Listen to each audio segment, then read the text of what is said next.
Are you a successful IT professional and need help optimizing your compensation plan, navigating your taxes, investments, and protection? It's time to rewire and retire with Mike. Listen in as Mike gets you the answers you need to move forward. Now, on to the show with Mike. Hello and welcome to Rewire and Retire with Mike Guarino. Mike, what's going on, man? Hey, good news today, Eric. We have a special guest. Who's your special guest? John Devereaux Miller, aka JD Miller. He's a former boss of mine when I was in IT years ago. Nice. All right. So why'd you choose, since he's not your boss now and there's no pressure, why'd you choose to bring him on the show today? JD is the quintessential person that I work with. He's an IT guy, juggling a lot of projects, has had a career change or two. And I think he's going to really shed light on, the life of an IT person. And I just thought he'd be a great interview for us. Fantastic. I'm looking forward to it. JD, welcome to the show. Thank you. Good to be here. All right. Well, I'm so excited that you're on the show today. Here's the thing is that, Mike, I know you're a tech guy. That's what you specialize in the people you specialize in working with. And this is going to be totally foreign to me in a lot of ways, but I'm here to learn. So I'm excited for you to do this. Why don't you start this interview off and let's go. Yeah. So, JD, I'll just kind of hand it over to you. I kind of know your story, but I thought I would just make it a formality on today's show to just say, hey, tell me about your story. How did you become what you are now? Tell us what you are now and how you got there. That's a loaded question. Well, it all started with delivering a pizza. I think I may have told you that story once before, but I was a pizza delivery guy, and I delivered a pizza to a computer supplies and peripherals company that sold computer supplies back in the 80s. And I was looking for a job. I was looking for a better job, and computers were the big thing at that time. So I put a suit on the next day and went back to the company and gave them my resume and basically bothered them until they hired me to do inside sales. And I started out doing sales. I started out doing telephone sales, trying to sell diskettes and printer ribbons and that kind of stuff to computer companies. And eventually that company was. Ago. Oh, sorry. Sorry, JD. What decade was that in? In the 80s. Wow. In the 80s. And then with PCs were really, becoming popular, and there weren't very many people that knew a lot about PCs, and I was young and curious. So I started to really learn more about them and become quite proficient.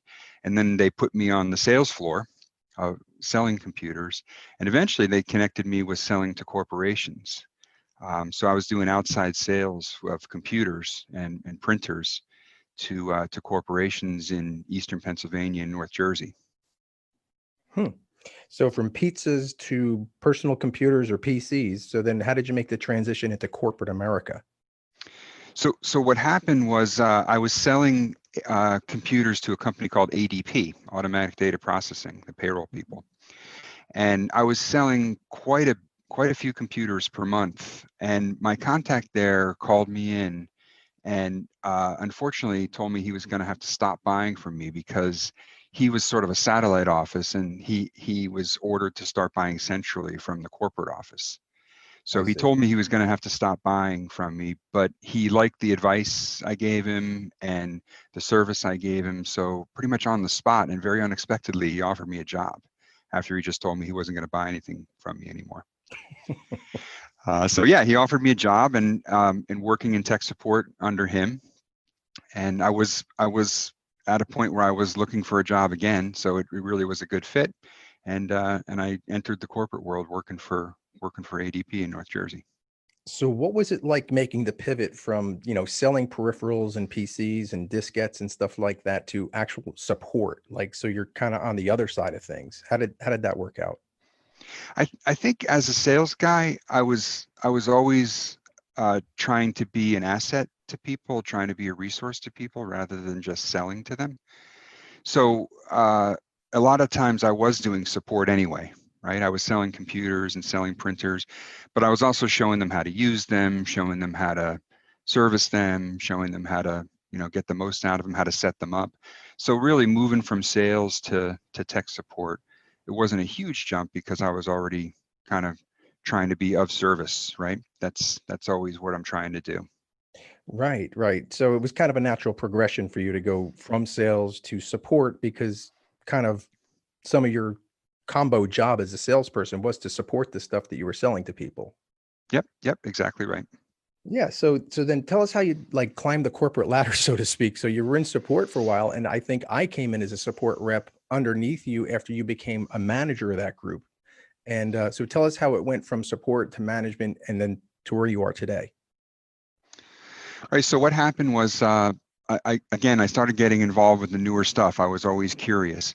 So I became kind of an expert on the software applications and the things that ADP was using. And then that sort of positioned me to be in a leadership role at a small scale. And eventually, as we started having new products and new software available to service ADP clients, I was placed in a larger areas of responsibility, and I began to have people reporting to me, more and more people reporting to me, until eventually I moved up to director and senior director level at ADP, and I had managers working for me. You were one of my managers, one of my best managers. You were one of my managers, and I had other managers working for me. And just again, throughout the career, just working to be of service and trying to support people, trying to support business partners and clients the best way I could. And I think throughout my career, that's been recognized, and that's how I've moved up.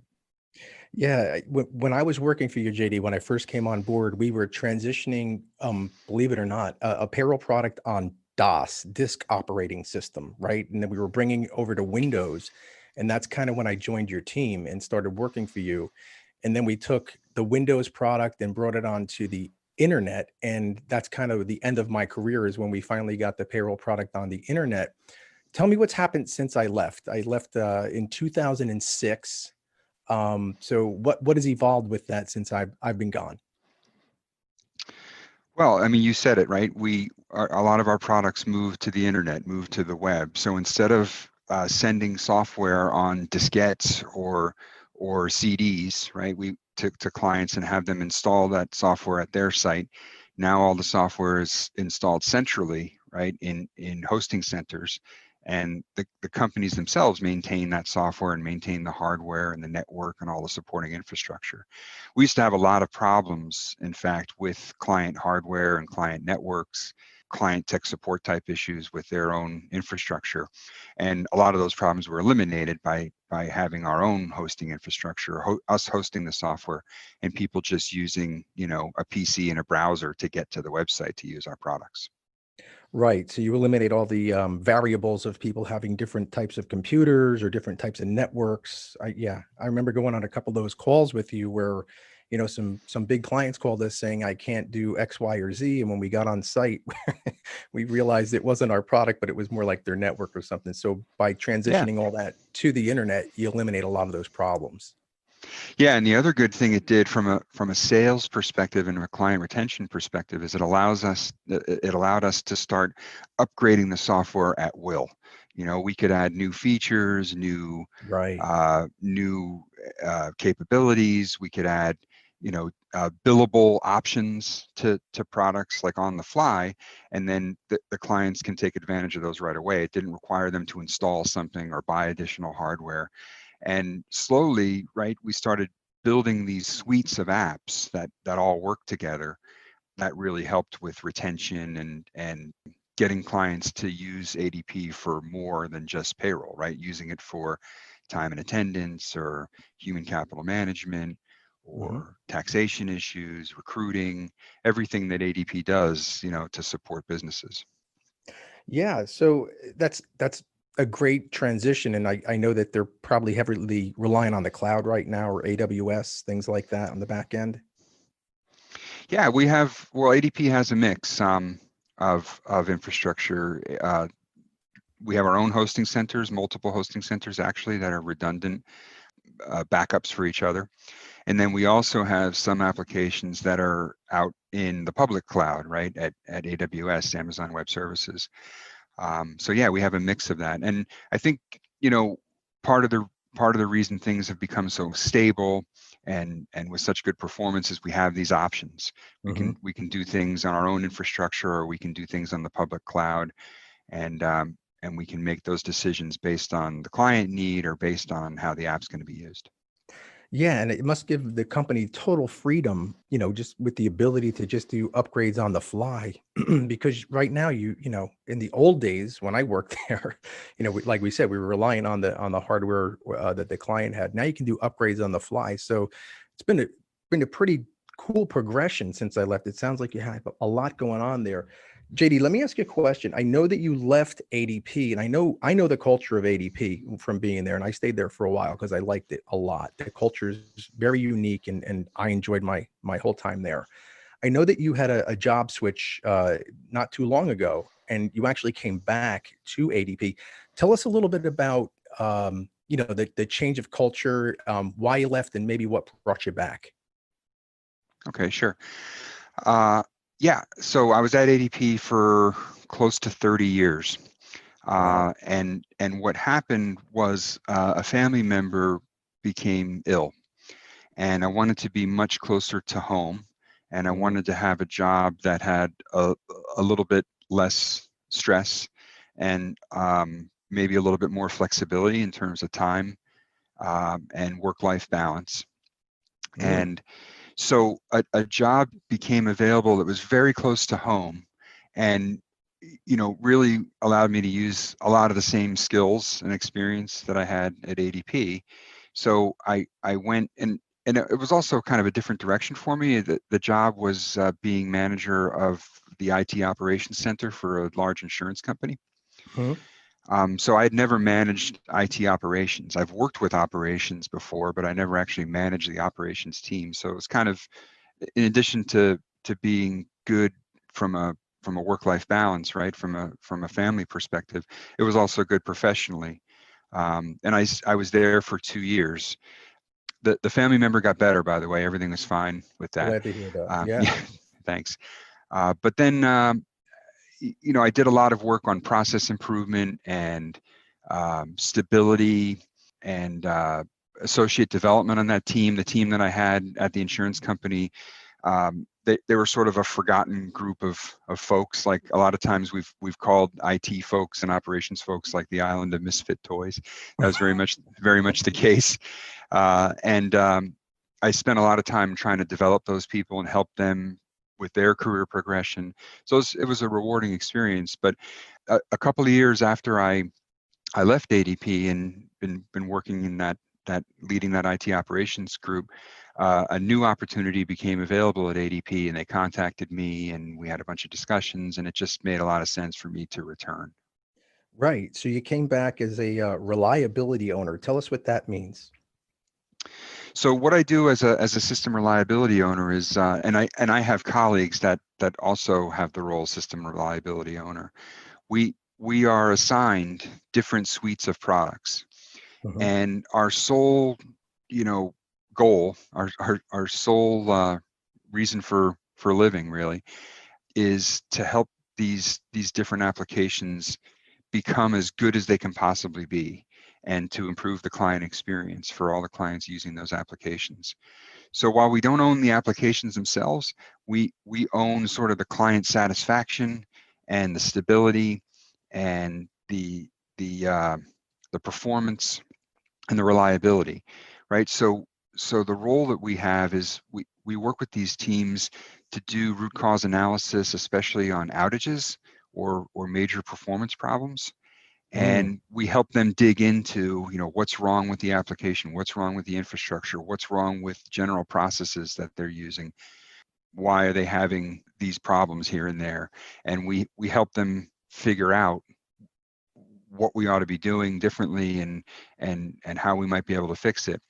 And we just help the products be more stable, and not that the clients would really notice we're having stability issues, but we don't want to have stability issues. We don't want our clients to notice that we have any problems. So everything we can do to prevent issues and to shield the clients from from impact is a good thing to do. Right. So I remember when I worked there, we were more reactive, and this was almost 15 years ago. We were more reactive, and now it sounds like it's become much more proactive with people in your role as a system reliability engineer. So you mentioned the word outage before, JD, and it made the hairs on my neck stand up because that was outages were never a good thing when I worked there. And if you remember, Eric, this is kind of anecdotal, but we JD and I were trapped in a data center on December 31st, and we were thinking we were going to spend New Year's in the data center trying to get the payroll application up and running. This goes way back. So it was an interesting feat, and JD grounded out. I remember he was, getting everybody on the case, and we wound up putting out the fire. And I remember rushing home down the highway to just barely make it home for the ball to drop. But man, that word outage really, it perks up a whole different feeling in my body every time I hear that word.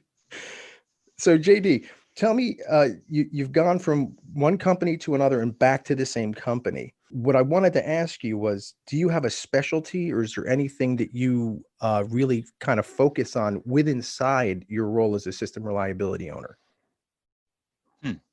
Specialty. So I think one of the things that I do well, a lot of times websites and applications, right, software applications, they to the user, right, they look like one thing. They look like one application that you jump onto and you do your work, right? Amazon.com. You go there, you buy things, you do your transactions, or maybe your banking website, right? But really behind the scenes, there is a lot going on, right? There are a lot of different teams, a lot of different people, a lot of different infrastructure. And I think one of the things that I do well, and that has really served me well, is being able to bring people together, like from different functional areas, to bring those people together. And I think you mentioned it during the outage. We brought a bunch of people together. We helped define the problem, and then we fixed that problem.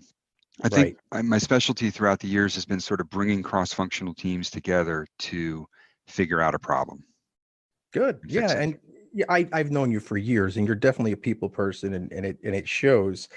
If I could ask you, if you could, give one piece of advice for someone just starting out a career in IT, what would you tell them?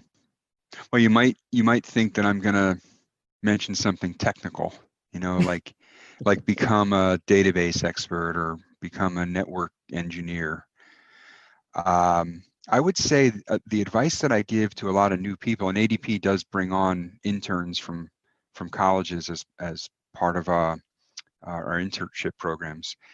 The one thing that I tell people to do a lot is to develop sort of mutually beneficial relationships within the company. You want to develop work friendships and trust between your peers and the people who work for you, the people you work for. You want to develop these mutually beneficial relationships, and you want to be looked at, like I said earlier in the call, as a person who is trying to be of service. When people think, I want to build a new team, you want them to think of you as a person that they want on that team, because they know that you're not going to be focused on your own personal gains necessarily, or your own image. You're going to try to make the team better with your participation, right? And I think it's surprisingly easy to develop that kind of a reputation, but it's also pretty easy to hurt that reputation if you start being out for yourself, being overly political. I think if you can do things to build those relationships and to show people that you have integrity and that you're someone who can be trusted and someone who's always looking to add to the team and to help other people shine. As a manager, I used to really try to show people that they were capable of a lot more than they thought they were capable of. And I think if you can do those things to develop those relationships, you can be very successful.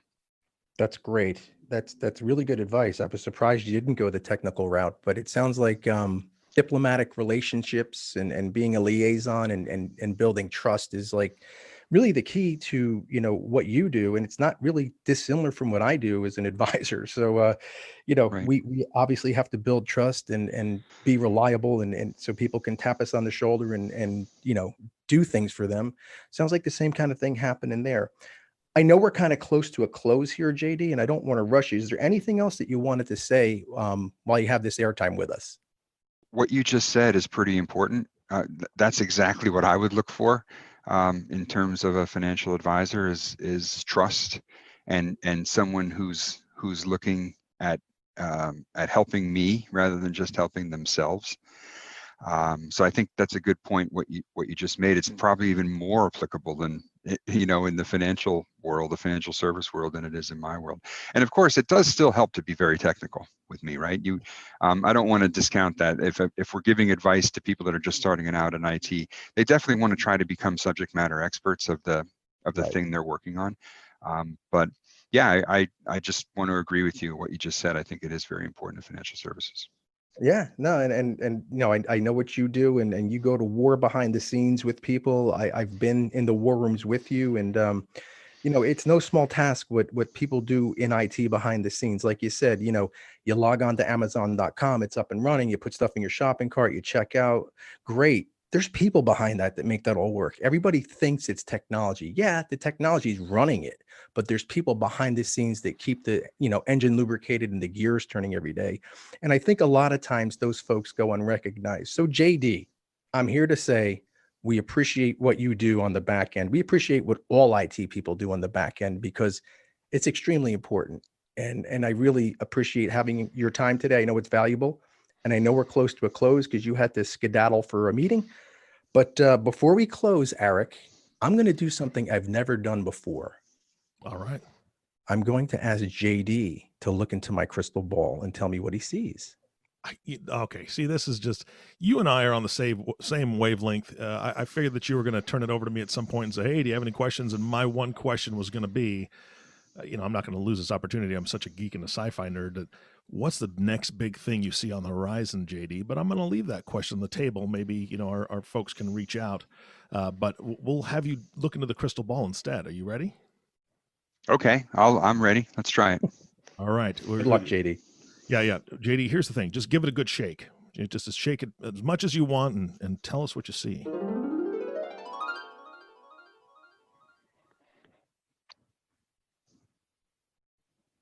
Outlook not clear. Wait a minute. He's got an 8-ball. That's not my Yeah. crystal ball. Oh, sorry. Ask again later.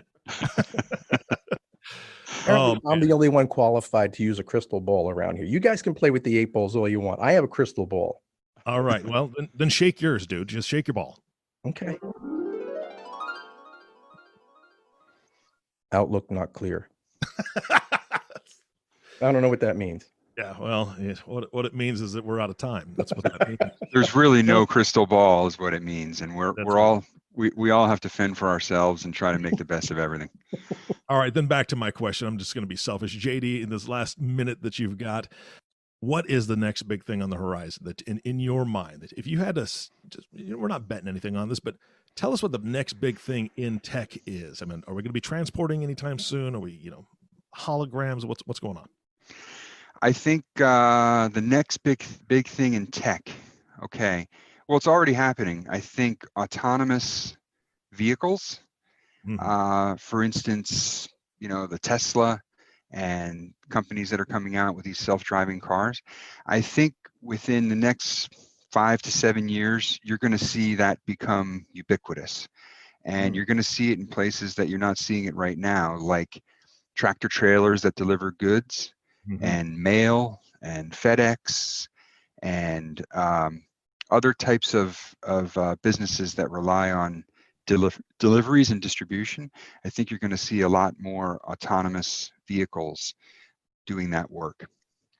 And that means that we're going to have a lot of people that are going to need to retrain and to reskill because those jobs that they're in now where they're doing those deliveries are not going to be there, which is all the more reason to push more STEM training and more technical training, because that's the way the world's going. Yeah, absolutely. People I need to think be- he was looking into my crystal ball. Yeah. just claiming it for himself. Good for him. It's Hey, nice. JD, thank you so much again for being on the show. You were Mike's first guest, and I don't think it could have gone any better. So thank you so much for your time. Well, thank you very much, and I hope I gave people a good act to follow. Oh, absolutely. JD, I appreciate it, man. Thank you. Mike, again, fantastic guest. Thank you so much for bringing JD on. I look forward to the next guest. You got any ideas of who that's going to be? It's a surprise, but JD's a tough act to follow. I got to be honest. Seriously, I need to get a crystal ball to shake over here, I think. Find out who's coming up. All right. Well, I appreciate it, Mike. Thank you so much for bringing JD on today. This is a great podcast. Thanks, Eric. I appreciate it. You bet. And of course, the last thank you goes to you, the listening audience. Thank you for tuning in and listening to the Rewire and Retire podcast with Mike Guarino. If you have not subscribed to the podcast yet, please click the subscribe now button below. This way, when Mike comes out with a new podcast, it'll show up directly on your listening device. This makes it much easier to share these podcasts with your friends and family. Again, thank you so much for listening today. For everyone at Guarino Wealth Management, this is Eric Johnson reminding you to live your best day every day. And we'll see you next time. Thank you for joining us on the Rewire and Retire podcast. If you want to learn more about how we can help troubleshoot your financial and retirement strategies, click the subscribe button below to be notified when new episodes become available.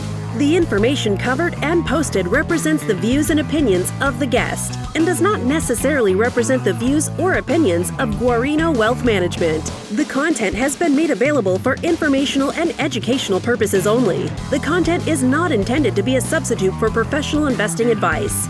Investing involves risk, including loss of principal. There is no guarantee that a diversified portfolio will enhance overall returns or outperform a non-diversified portfolio. Diversification does not protect against market risk. Always seek the advice of your financial advisor or other qualified financial service provider with any questions you may have regarding your investment planning. Securities and advisory services offered through LPL Financial, a registered investment advisor, member FINRA/SIPC.